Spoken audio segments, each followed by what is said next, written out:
How do I take carving tools on an airplane? How do I take knives and gouges on an airplane? How do I take any of this stuff onto a plane flight without having a problem with TSA or the baggage handlers?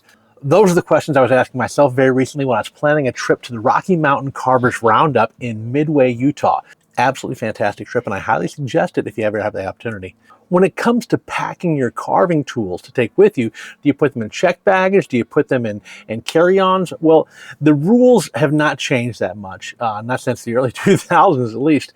When it comes to carving knives, gouges, anything that cuts, it needs to go into the checked baggage. But the issue here is not as much what you're going to have to do with TSA, because TSA understands that you're going to have carving tools, that you're going to have sharp objects, you're going to be bringing those with you a long times. And the issue here is really with the baggage handlers, because you're going to be having all these tools and they're just trying to do their job. If your knife, if your gouge pokes out of your bag or pokes out of the container that was in and hurts someone, that's on you and no one else. You have to be able to pack these tools in a manner in your checked baggage that is going to keep them from injuring anyone.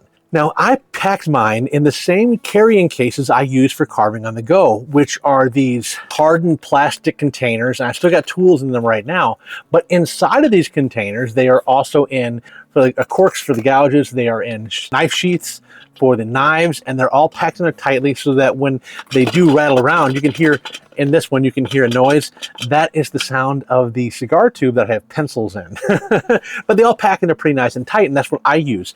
When I was at the Rocky Mountain Carvers Roundup, I talked to Blake Lunsford, Mitch Cartledge, Chris Hammock. I talked to several people who have packed their tools on flights. Some are packing them in cigar boxes, some are packing them in just plastic containers that hold their knives from moving around.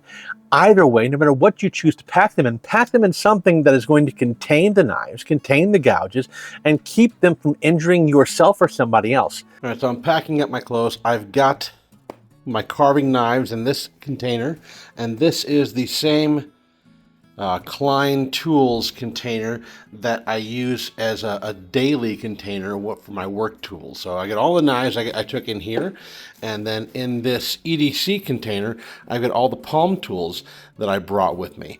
And both of these are hardened containers, so they're not letting anything poke out or poke through. All of the knives have sheaths. All of the gouges have something covering the tips too, so nothing is hard to get cut on. And I'm gonna have a note placed on top of here saying, hey, I'm a wood carver. Here's what these tools are for. Be careful when opening the containers. But they're gonna be right on top where it's easy for TSA to get to them to inspect them if they need to. But so far, they haven't done so. As you can see from that clip, I packed the knives up on top where TSA or a baggage handler can clearly see them.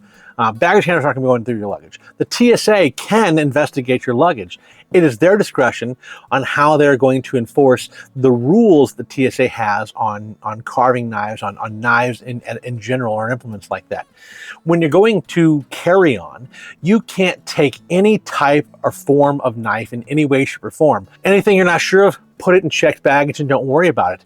When you put it in checked baggage, put it up on top and make sure that it's easy to get to if the TSA agents ever need to go in there.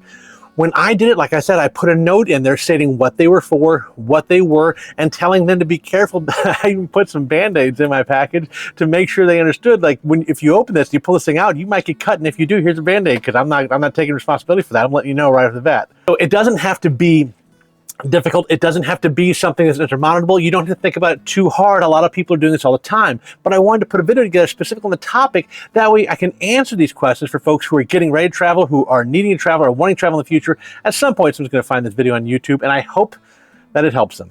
Outside of that, though, thank you so much for your time. I sincerely appreciate it from the bottom of my heart. Don't forget to thank our Patreon subscribers who are helping keep the lights on.